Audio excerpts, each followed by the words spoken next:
Me vendieron por 6 sacos de harina y 3 cajas de municiones. Mi propio padre, el jefe de nuestra tribu Navajo, me entregó a los soldados del fuerte Sumner como si fuera ganado, mientras me susurraba que era por el bien de todos.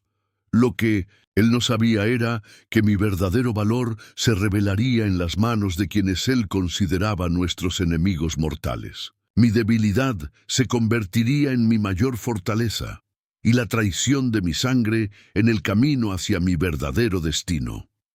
Me llamo Aiyana, y esta es la historia de cómo pasé de ser la hija desechada a la mujer que ve más allá. La sequía había sido implacable durante 2 ciclos lunares completos. El invierno de 1864 se presentaba como una promesa de extinción para nuestra gente. Cada mañana, más niños se despertaban con los ojos hundidos y los vientres hinchados por el hambre. Mi padre, el gran jefe Hastín, pasaba horas mirando al horizonte, como si pudiera conjurar las nubes cargadas de lluvia con la fuerza de su voluntad. Yo observaba todo desde mi rincón en la tienda principal. Mi presencia siempre había sido algo incómoda para él. Desde mi nacimiento con una pierna más débil que la otra, me había convertido en un recordatorio constante de imperfección, en una cultura que valoraba la fortaleza física por encima de todo. Los chamanes habían susurrado que mi condición era un mal augurio, una señal de que los espíritus estaban descontentos. Mi madre me había protegido mientras vivió, me enseñó a compensar mi limitación con otras habilidades. Aprendí a observar, a escuchar, a entender las plantas medicinales y los patrones del cielo. Pero ella se unió a los ancestros 3 inviernos atrás, llevándose consigo mi único escudo. Aquella mañana fría, vi a los jinetes acercarse desde la distancia. Hombres de rostros pálidos y uniformes azules. Los soldados del fuerte Sumner. Mi padre salió a recibirlos con la dignidad de un jefe, pero con los hombros ligeramente caídos por el peso de la desesperación.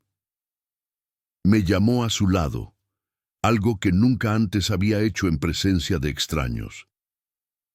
El capitán de barba rojiza me miró de arriba abajo, evaluándome como se examina a un caballo en venta. Habló en su lengua áspera, pero entendí algunas palabras que había aprendido de los comerciantes.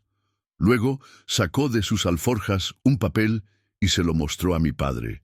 Un tratado, un acuerdo. Mi padre evitó mirarme a los ojos cuando me explicó que iría con ellos para servir en el fuerte. Me dijo que tendría comida y techo, que aprendería las costumbres de los blancos, que sería una embajadora para nuestro pueblo. Pero sus palabras sonaban huecas, como piedras cayendo en un pozo seco. Mientras preparaba mis escasas pertenencias, Niyol, mi prima, entró a la tienda con lágrimas silenciosas. Me susurró la verdad que ya intuía. La tribu recibiría provisiones a cambio, suficientes para sobrevivir el invierno. Mi padre había elegido sacrificar a la hija imperfecta para salvar a los demás. No derramé ni una lágrima cuando me subieron al caballo. Mi pueblo observaba en silencio, algunos con vergüenza, otros con alivio. Nadie intervino. Vi a mi padre recibir los sacos de harina y las cajas de municiones. El precio por una hija defectuosa. Mantuve la mirada alta, recordando las palabras que mi madre me susurraba en las noches frías. Que los espíritus tenían un propósito para mí que todavía no podía ver. El camino hacia el fuerte fue largo y silencioso. Los soldados hablaban entre ellos como si yo no existiera. Solo el capitán me dirigió algunas palabras en un navajo rudimentario, preguntándome por mi pierna. Le respondí que los espíritus me habían dado otros dones a cambio. Se rió y comentó algo a sus hombres que provocó carcajadas groseras. Al anochecer llegamos al fuerte Sumner, un lugar de muros altos y espíritu frío. Me condujeron a una habitación pequeña en la parte trasera de la cocina. La mujer que trabajaba allí, una mexicana de ojos cansados llamada Carmen, me miró con una mezcla de compasión y resignación. Me dijo en voz baja que obedeciera sin cuestionar y que me mantuviera invisible, que los hombres del fuerte tenían apetitos, que era mejor no despertar. Esa noche, acurrucada en un jergón áspero, comprendí que no había venido como embajadora ni como sirvienta. Había sido vendida como un objeto de uso. Las paredes delgadas no ocultaban los comentarios de los soldados sobre la nueva adquisición, sobre cómo se turnarían para domesticar a la salvaje coja. Cerré los ojos y me transporté mentalmente a las montañas sagradas, rogando a los espíritus por fuerzas para sobrevivir a lo que vendría. Los días en el fuerte se convirtieron en una rutina de humillación constante. Me asignaron las tareas más arduas, siempre bajo la mirada burlona de los soldados que encontraban diversión en verme cojear mientras cargaba pesados baldes de agua o fregaba los suelos. El capitán Hendricks, el hombre de barba rojiza que me había comprado, pasaba cada vez más tiempo observándome desde las sombras. La cocina se convirtió en mi único refugio. Carmen me protegía como podía, asignándome tareas que me mantenían lejos de la vista de los hombres. Me enseñó palabras en español y en inglés, diciéndome que el conocimiento sería mi única arma en aquel lugar. Por las noches me contaba historias de su tierra, de mujeres que habían sobrevivido a situaciones terribles y habían encontrado formas de prevalecer. Un mes después de mi llegada, el invierno se intensificó. La nieve bloqueó los caminos y el fuerte quedó aislado. Los hombres comenzaron a beber más, aburridos y frustrados por el confinamiento. Fue entonces cuando el capitán Hendricks vino por mí por primera vez. Me encontraba en el almacén, contando sacos de frijoles, cuando sentí su presencia detrás de mí. Su aliento olía a whisky barato y a tabaco rancio. Me dijo que ya era hora de que pagara por la generosidad que habían mostrado con mi tribu, que mi padre me había entregado sabiendo perfectamente cuál sería mi función. Intenté escapar, pero mi pierna débil me traicionó, me atrapó contra los sacos de harina, los mismos que habían servido como parte de mi precio. Luché con toda la fuerza que tenía, pero solo conseguí que se enfureciera más. Me golpeó con el dorso de la mano, abriéndome el labio. La sangre tenía un sabor metálico, como la traición. Carmen me encontró después, hecha un ovillo en el rincón del almacén. No pregunté cómo supo dónde buscarme. Sus ojos me decían que ella también conocía esos rincones oscuros. Me limpió la cara en silencio y me dio un té de hierbas que guardaba para ocasiones especiales. Me susurró que la resistencia solo traería más dolor, que debía encontrar otra forma de sobrevivir. Las visitas del capitán se volvieron regulares. Cada vez que venía, yo me transportaba mentalmente lejos de allí.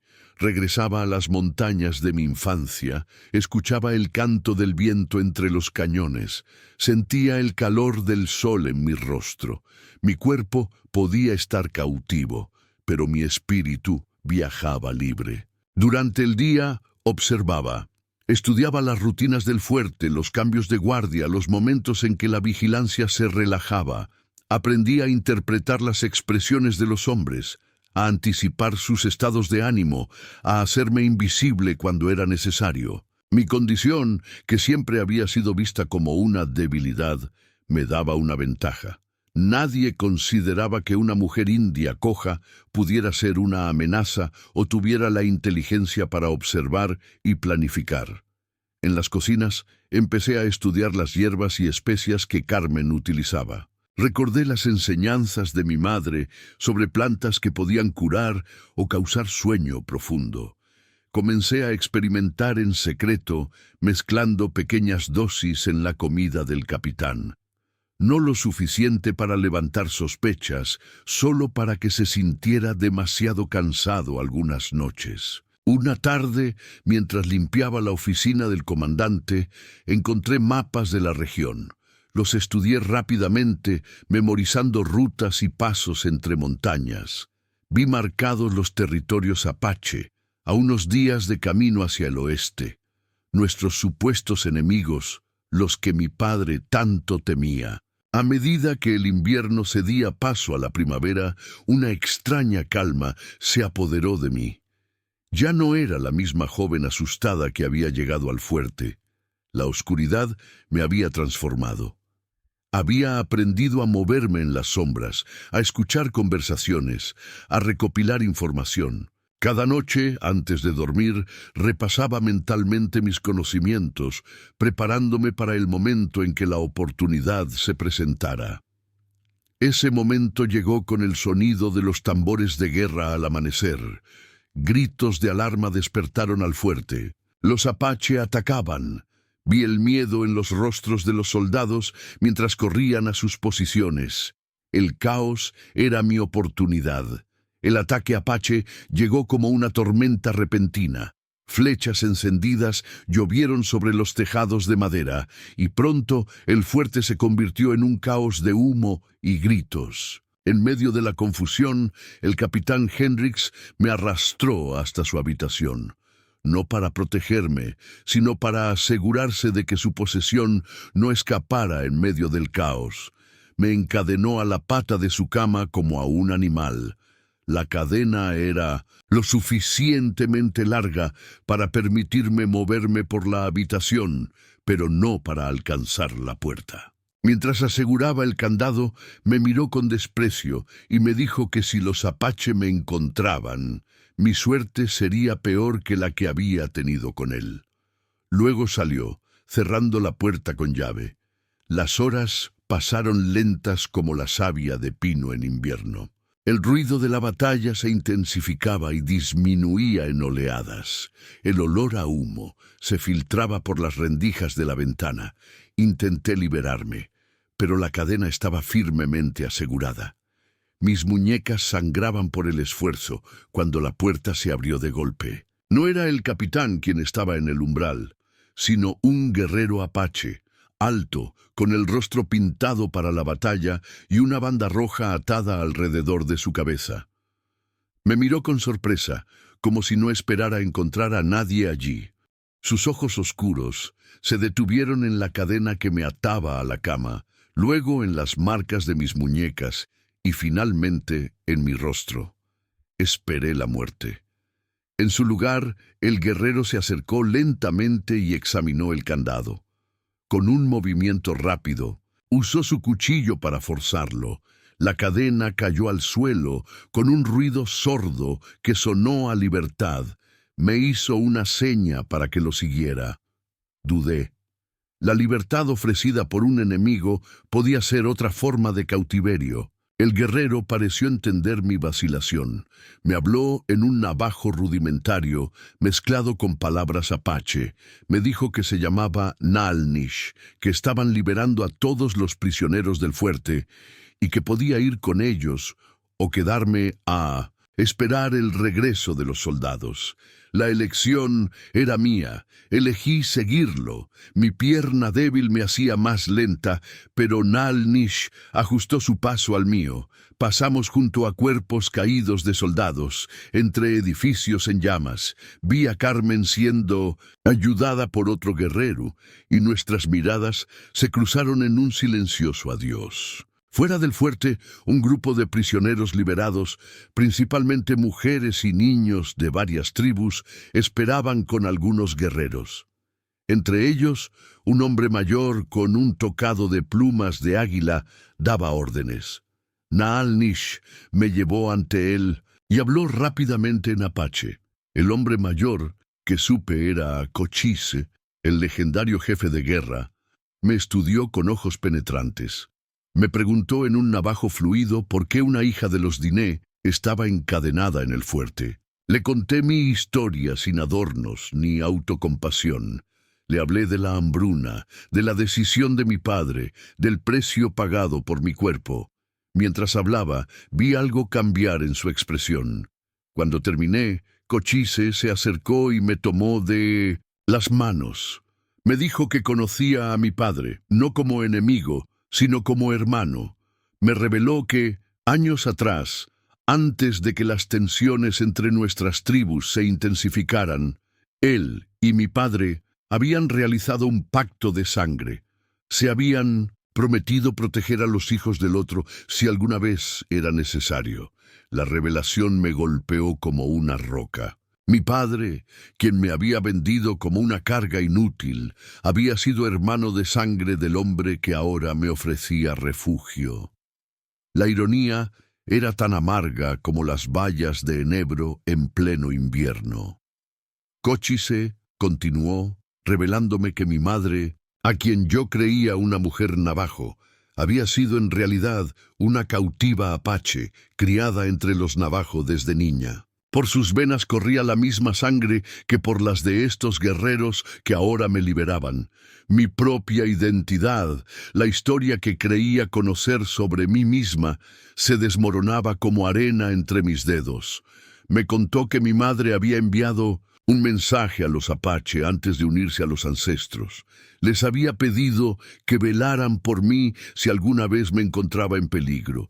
Ella sabía que mi padre, atado a las tradiciones y presionado por los chamanes, podría no protegerme siempre. Mientras asimilaba estas verdades, nos pusimos en marcha. El grupo se movía rápidamente, alejándose del fuerte en llamas. Nalnish se mantuvo a mi lado, ayudándome cuando el terreno se volvía difícil para mi pierna. No mostraba impaciencia ni desprecio por mi lentitud, sino un respeto silencioso que no había conocido antes. Esa noche acampamos en un cañón oculto. Sentada junto al fuego, observé a estos supuestos enemigos. Cuidaban de los liberados, compartían su comida, cantaban canciones para calmar a los niños asustados. Naalnish se sentó a mi lado y me ofreció una manta. Me preguntó por mi pierna, no con lástima, sino con genuina curiosidad. Le conté que había nacido así, que los chamanes lo habían interpretado como una maldición. Él negó con la cabeza y me dijo que entre su gente, aquellos marcados por los espíritus de forma visible eran considerados bendecidos con visión especial. Que mi manera diferente de caminar significaba que estaba destinada a seguir un camino distinto. Mientras las estrellas giraban lentamente en el cielo nocturno, comprendí que había sido liberada no solo de las cadenas físicas, sino también de las invisibles que me habían atado toda mi vida. La verdad sobre mi origen, dolorosa como era, también me ofrecía un nuevo comienzo. Los días se convirtieron en semanas mientras viajábamos hacia el territorio apache. Nalnish se convirtió en mi sombra constante, enseñándome los caminos del desierto.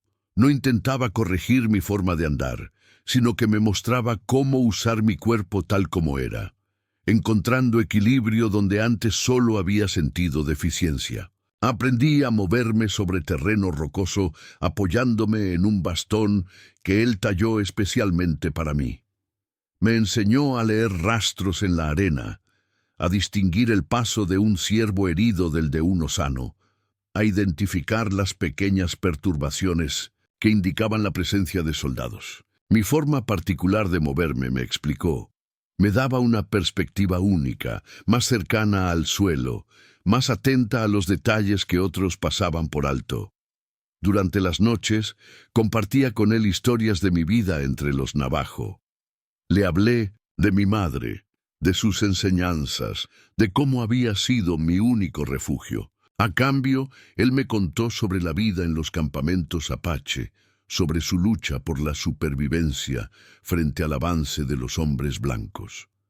Una tarde, mientras recogíamos plantas medicinales, Naalnish me reveló más sobre el pasado.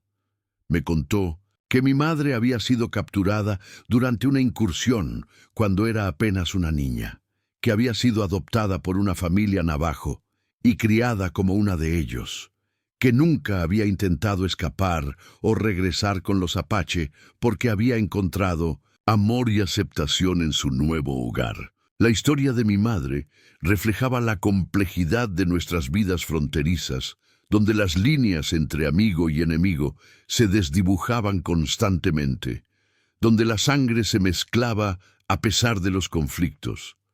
Me pregunté si mi padre la había amado realmente, o si su matrimonio había sido solo otra forma de alianza política.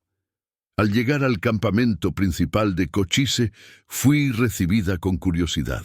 Algunos me miraban con recelo, otros con compasión, pero todos respetaban que estuviera bajo la protección del jefe. Una anciana llamada Nasha se acercó el primer día y me examinó detenidamente. Con manos arrugadas, como la corteza de un árbol antiguo, tocó mi cara y luego se echó a llorar. Más tarde, Cochise me explicó que Nasha era la hermana de la madre de mi madre, mi propia tía abuela, un vínculo de sangre que nunca supe que existía. La anciana me acogió en su tienda y comenzó a enseñarme las tradiciones apache que mi madre no había podido transmitirme. Me habló en un dialecto que sonaba extrañamente familiar, como una canción olvidada que de pronto regresa a la memoria. La vida en el campamento tenía su propio ritmo. Aprendí a curar usando plantas del desierto, combinando el conocimiento navajo que mi madre me había legado con las técnicas apache que Nasha me enseñaba. Mi condición, que entre mi gente había sido motivo de vergüenza, aquí se convirtió en signo de un don especial. Las mujeres me traían a sus hijos enfermos, creyendo que mis manos, marcadas por los espíritus, tenían poder curativo. La primavera dio paso al verano, y con el calor llegaron noticias inquietantes. Exploradores informaron que el capitán Hendricks había sobrevivido al ataque y ahora lideraba patrullas de búsqueda. Se decía que estaba obsesionado con recuperar a los prisioneros escapados, especialmente a la mujer navajo que consideraba su propiedad personal. Una noche, mientras las hogueras del campamento se reducían a brasas, Nalnish vino a buscarme. Me llevó a un consejo donde Cochise y los demás guerreros discutían estrategias de defensa. Para mi sorpresa, me pidieron opinión. Querían saber sobre las rutinas del fuerte, los puntos débiles de sus defensas, la personalidad del capitán Hendricks. Les hablé con la precisión de quien ha observado desde las sombras. Les describí los cambios de guardia, las rutas de patrulla, los momentos en que la vigilancia se relajaba. Les conté sobre el temperamento volátil del capitán, su tendencia a tomar decisiones impulsivas cuando estaba bajo presión. Después del consejo, Cochise me apartó para hablar en privado. Me dijo que había llegado el momento de tomar una decisión. Podía quedarme en el campamento, protegida pero limitada en mis movimientos, o podía unirme activamente a la resistencia. Me advirtió que lo segundo significaría enfrentarme eventualmente a mi pasado, quizás incluso al capitán Hendricks o a mi propio padre. Esa noche no dormí. Las estrellas parecían más brillantes que nunca mientras contemplaba mis opciones. Pensé en mi madre, en cómo había encontrado un hogar entre extraños. Pensé en mi padre, en su traición, en el precio por el que me había vendido. Pensé en el capitán, en sus manos crueles, en la oscuridad que había conocido bajo su dominio. Al amanecer, busqué a Cochise y le di mi respuesta. No me escondería más. Usaría mi conocimiento, mi perspectiva única, para ayudar a liberar a otros que, como yo, habían sido vendidos, capturados o abandonados. La vida me había enseñado a ver desde los márgenes, a comprender tanto a los navajo como a los apache, incluso a interpretar a los hombres blancos. Esa comprensión sería mi arma. Cochise asintió con respeto. Me presentó formalmente ante el consejo como Dilba, la que ve más allá. Un nuevo nombre para una nueva vida. Ya no era la hija defectuosa de un jefe navajo, era una mujer apache con sangre navajo, una sanadora y una guerrera a su manera. El otoño trajo vientos frescos y nuevos desafíos. Me había convertido en parte de un pequeño grupo liderado por Naalnish que se dedicaba a rescatar prisioneros de los fuertes y asentamientos blancos. Mi conocimiento de las costumbres de los soldados, combinado con mis habilidades como rastreadora, me hacía valiosa. En estas misiones, desarrollamos un sistema de comunicación basado en señales de humo y marcas en los árboles que pasaban desapercibidas para ojos no entrenados. Los soldados nunca sospechaban que una mujer con una pierna débil pudiera ser parte de la red que constantemente liberaba a sus cautivos. Mi fama comenzó a crecer entre las tribus. Historias sobre la mujer que ve más allá se extendieron como el viento entre los cañones. Se decía que podía leer las intenciones de los hombres blancos, que conocía remedios milagrosos, que los espíritus le susurraban secretos. La leyenda, como todas, exageraba la realidad, pero servía a nuestro propósito. Creaba esperanza entre los cautivos y sembraba inquietud entre los soldados. Una tarde, mientras explorábamos cerca de un nuevo asentamiento, Naalnish y yo descubrimos algo inesperado.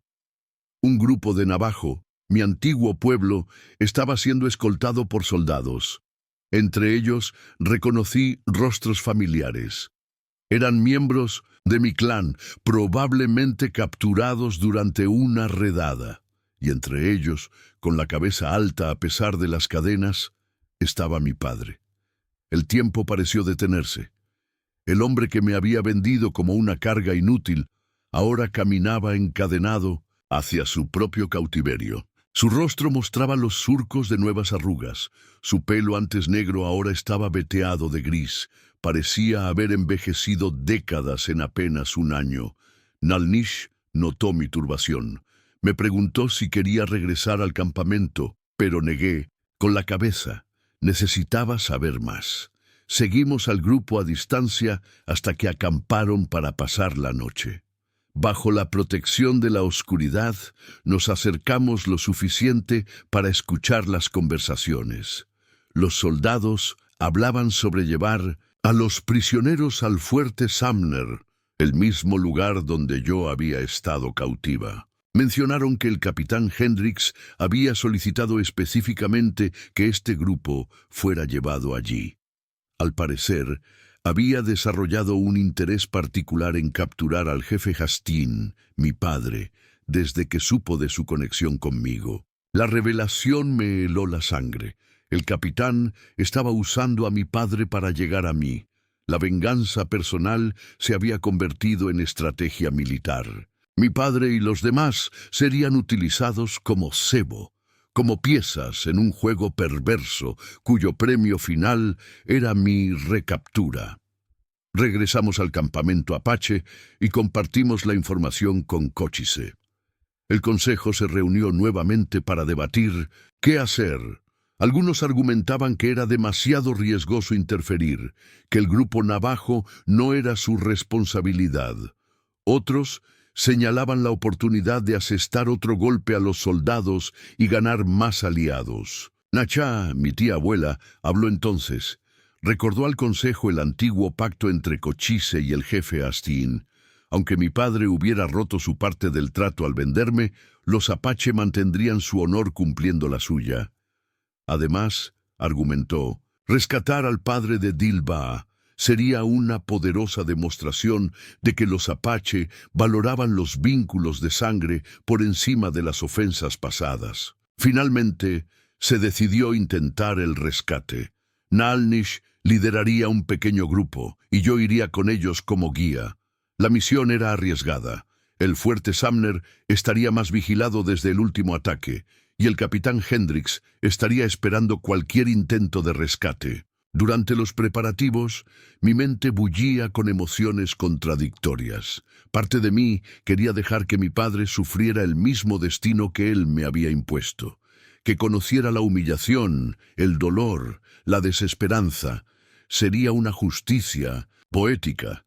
Pero otra parte recordaba al hombre que me había enseñado a pescar cuando era niña, que había cargado conmigo sobre sus hombros cuando mi pierna me dolía demasiado para caminar. Antes de que los chamanes lo convencieran de que yo era una carga, un mal presagio, había sido un padre. La noche antes de partir, Nalnish me encontró sentada junto al fuego, perdida en mis pensamientos. Se sentó a mi lado en silencio, respetando mi contemplación. Finalmente, le pregunté cómo había podido seguir adelante después de perder a tantos de los suyos, cómo podía luchar sin que el odio lo consumiera. Me contó entonces su propia historia, cómo su familia había sido masacrada por soldados cuando él era apenas un adolescente, cómo había vivido años consumido por la venganza, hasta que comprendió que el odio lo estaba transformando en aquello contra lo que luchaba. Me dijo que la verdadera victoria no estaba en devolver el mismo dolor que habíamos recibido, sino en crear algo nuevo a partir de nuestras cicatrices. Sus palabras resonaron profundamente en mí. Comprendí que el rescate de mi padre no sería un acto de perdón ingenuo, sino una afirmación de mi propia transformación. Ya no era la hija rechazada buscando aprobación. Era una mujer que elegía actuar desde su propia fuerza, no desde sus heridas. El plan de rescate era audaz. Utilizaríamos la confusión de un falso ataque frontal como distracción, mientras un pequeño grupo, incluyéndome a mí, se infiltraba en el fuerte por un punto débil que yo conocía bien. Un túnel de drenaje que pasaba bajo el muro norte, apenas lo suficientemente ancho para que una persona se deslizara por él. La noche del rescate, la lluvia caía con fuerza, proporcionándonos cobertura adicional. Los guerreros de Cochise iniciaron el ataque desde el este, atrayendo la atención de la mayoría de los soldados. Naalnish, 2 guerreros más, y yo nos deslizamos hacia el túnel de drenaje. Mi corazón latía con fuerza mientras reptaba por el estrecho pasaje, recordando la última vez que había estado dentro de esos muros. Emergimos cerca de las barracas, donde mantenían a los prisioneros. Con la mayoría de los guardias ocupados en la defensa principal, solo quedaban 2 vigilando a los cautivos. Nalnish y los otros guerreros se encargaron de ellos silenciosamente mientras yo buscaba a mi padre entre los prisioneros. Lo encontré en una celda separada, solo, encadenado a la pared como yo lo había estado. Cuando me vio, sus ojos se agrandaron con incredulidad. Me reconoció a pesar del año transcurrido, a pesar de mis ropas apache y mi postura más firme. Susurró mi nombre, el nombre que me había dado al nacer, no mi nuevo nombre apache. Abrí la cerradura usando las técnicas que había aprendido y liberé sus cadenas. Él me miraba como si estuviera viendo a un espíritu. Cuando finalmente habló, su voz sonaba quebrada, envejecida. Me preguntó por qué había venido, por qué arriesgaba mi vida por alguien que me había traicionado. Le respondí que no venía por él, sino por mí misma, que necesitaba cerrar este círculo para continuar mi camino, que los apache me habían mostrado que la verdadera fortaleza no estaba en rechazar la debilidad, sino en transformarla en un don. Mientras los otros liberaban a los demás prisioneros, mi padre y yo nos miramos en silencio. En sus ojos vi el peso del arrepentimiento, la vergüenza de su elección. Me dijo que la tribu había sobrevivido el invierno gracias a las provisiones, pero que el precio había sido demasiado alto, que los espíritus lo habían castigado quitándole todo lo demás. La tribu había sido atacada en primavera. Muchos habían perdido la vida, el resto capturados. No había tiempo para más conversaciones. Los tambores indicaban que debíamos movernos. Nalnish apareció en la puerta, alertándonos de que los soldados comenzaban a repeler el ataque principal. Teníamos que salir inmediatamente. Ayudé a mi padre a levantarse. Su orgullo de jefe parecía haberse desvanecido, dejando solo a un hombre envejecido y cansado. Mientras corríamos hacia el túnel de drenaje, escuchamos gritos detrás de nosotros. El capitán Hendricks nos había descubierto. Reconocí su voz, el mismo tono que había usado tantas veces para humillarme. Ahora gritaba órdenes, prometiendo recompensas a quien me capturara viva.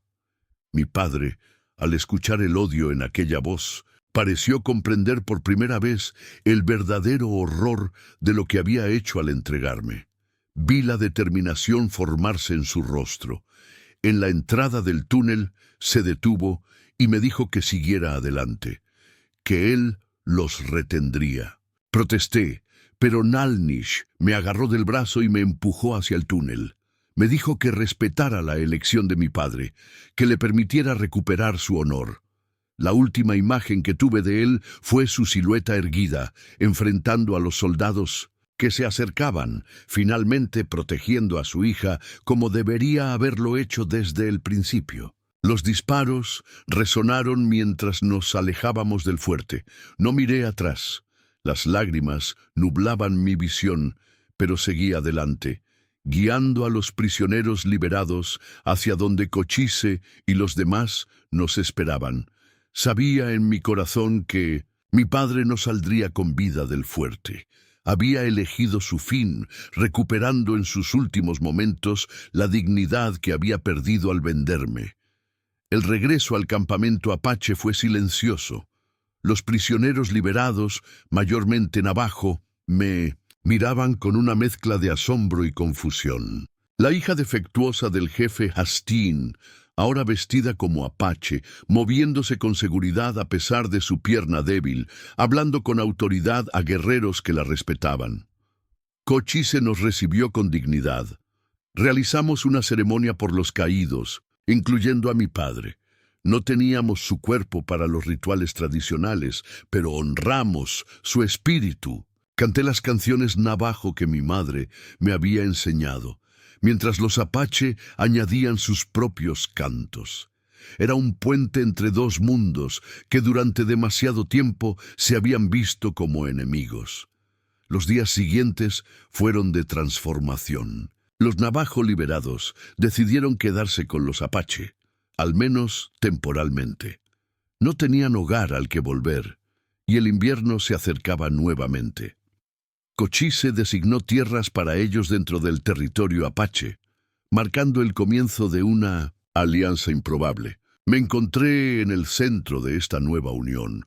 Con mi sangre mezclada y mi conocimiento de ambas culturas, me convertí en mediadora natural. Las tensiones existían, por supuesto.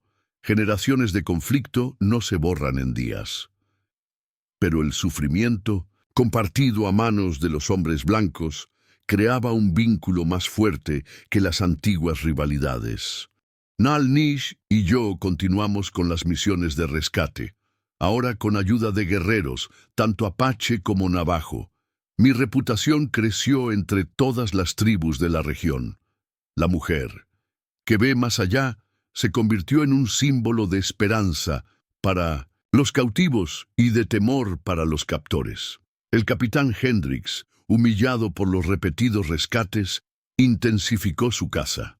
Puso precio a mi cabeza, describiéndome en carteles como una bruja renegada que había embrujado a soldados y civiles por igual. Sus descripciones me hacían sonreír. Hablaba de una figura fantasmal que se movía como sombra entre dos mundos, imposible de capturar. La realidad, una mujer con una pierna débil que había aprendido a usar su supuesta limitación como ventaja, era más extraordinaria que la ficción que él creaba. Un día, mientras recolectaba plantas medicinales con Nasha, me habló de visiones que había tenido.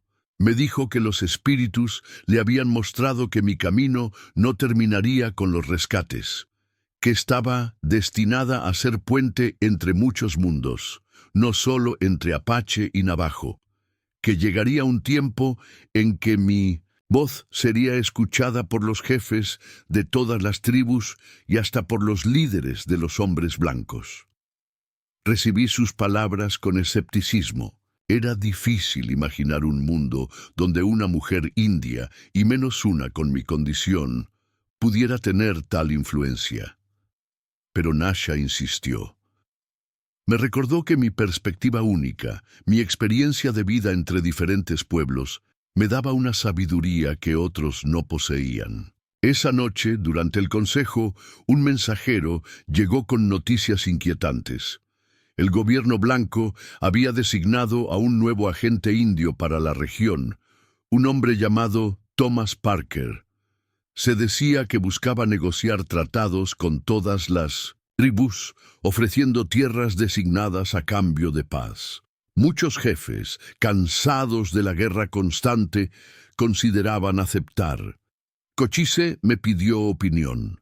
Le hablé con franqueza, compartiendo lo que había aprendido durante mi tiempo en el fuerte.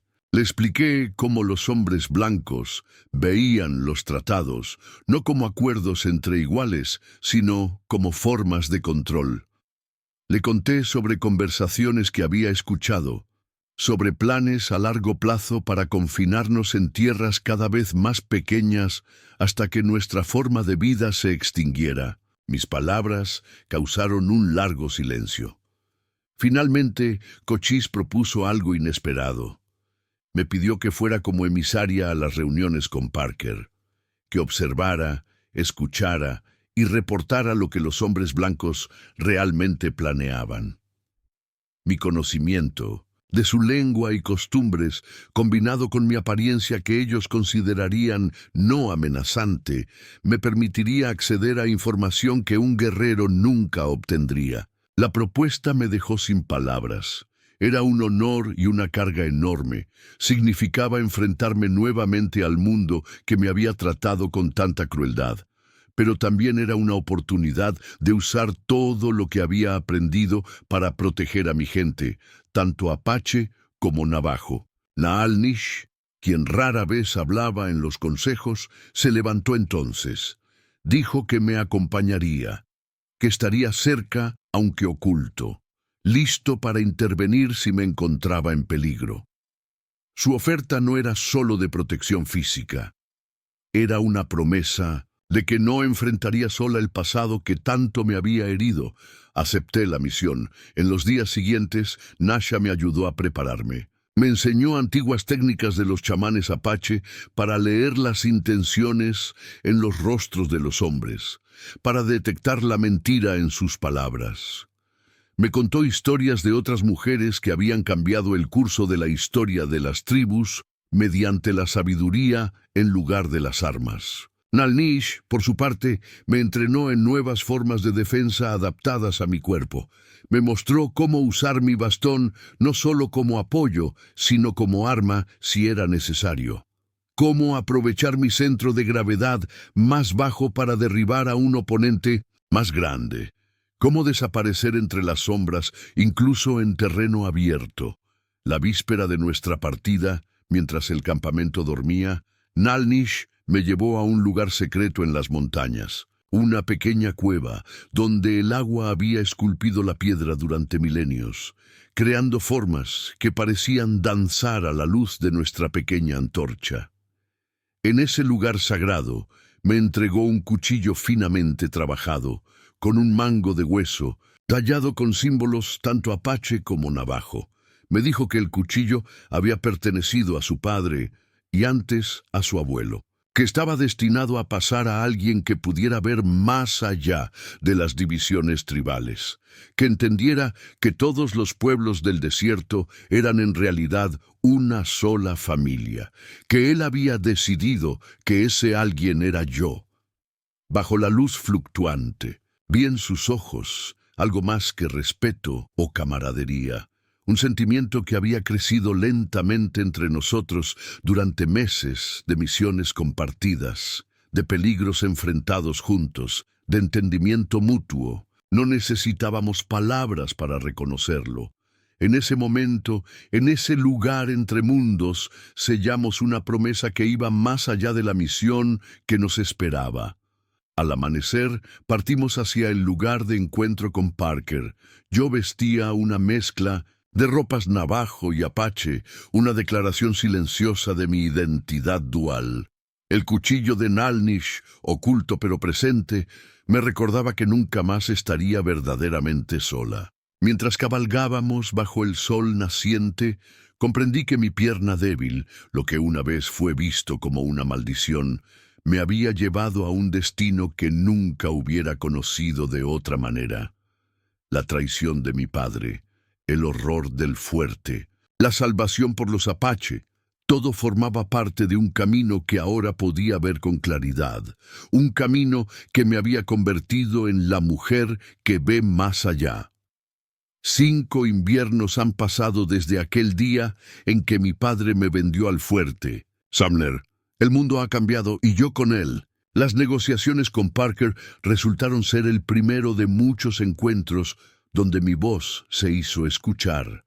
Mi capacidad para ver ambos lados, para traducir no solo palabras sino intenciones, me convirtió en una presencia indispensable en los consejos tribales.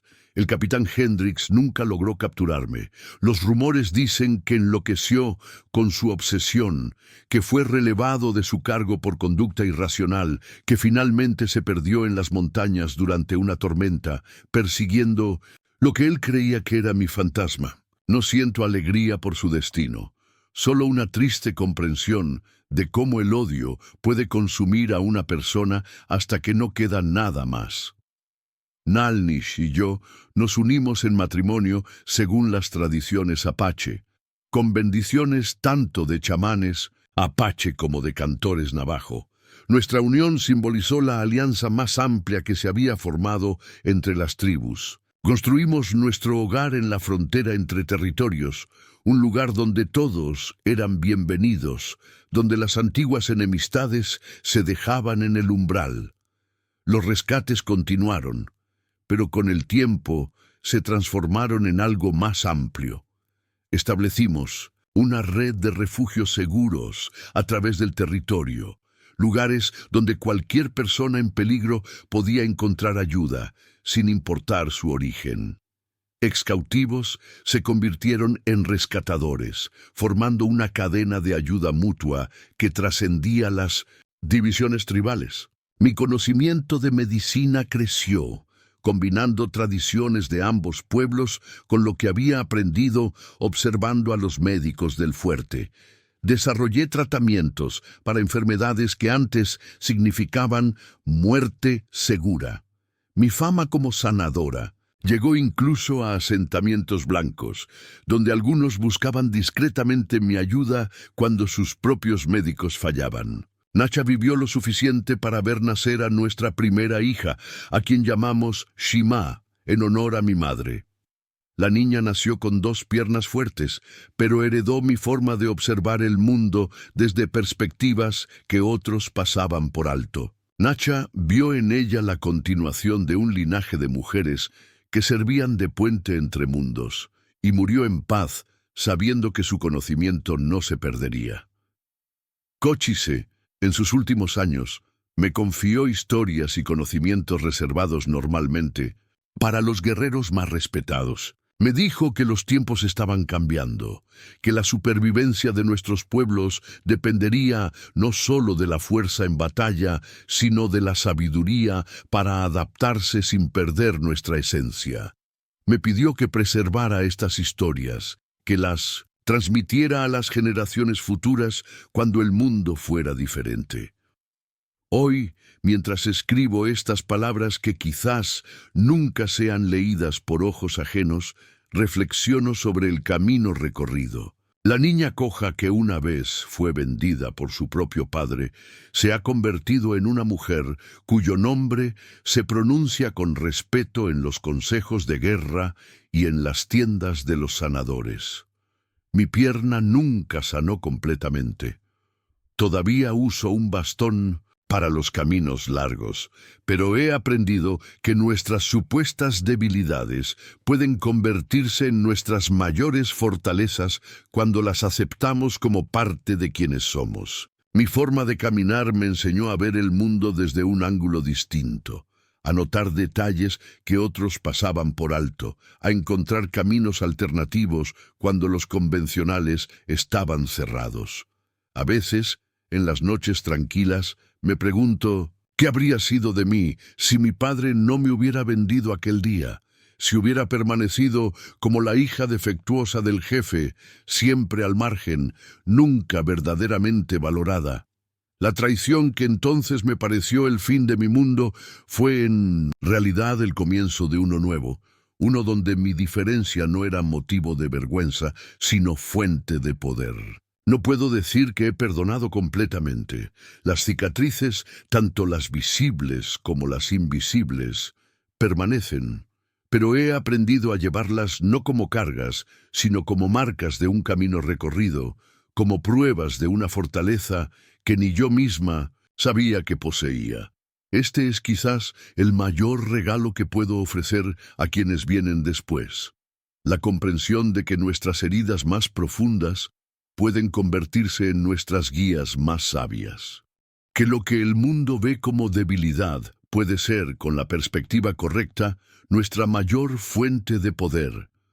Que a veces debemos perdernos completamente para encontrar quiénes estamos destinados a ser. Soy Ayllana y soy Dilbaa. Soy navajo y apache. Soy la hija vendida y la mujer que ve más allá. Todas estas identidades forman parte de mí, como los distintos hilos de un tejido complejo. Y en esta multiplicidad he encontrado una plenitud que nunca conocí cuando intentaba ser solo una cosa. Mientras el sol se pone sobre las montañas sagradas, sé que mi historia continuará más allá de mí. En los ojos de mi hija veo el mismo fuego, la misma determinación de forjar su propio camino. Ella crecerá, conociendo tanto la oscuridad como la luz de este mundo, sabiendo que una no puede existir sin la otra, que ambas son necesarias para el tejido completo de una vida. Y si algún día alguien encuentra estas palabras, espero que recuerden que incluso en los momentos más oscuros, cuando parece que todo está perdido, puede haber un propósito mayor desarrollándose. Que a veces los caminos más difíciles conducen a los destinos más extraordinarios, que cada uno de nosotros tiene el poder de transformar nuestras heridas en sabiduría, nuestro dolor en propósito, nuestra oscuridad en una luz que guíe a otros. Esta es mi historia, esta es mi verdad, este es mi legado, yo soy la mujer que ve más allá.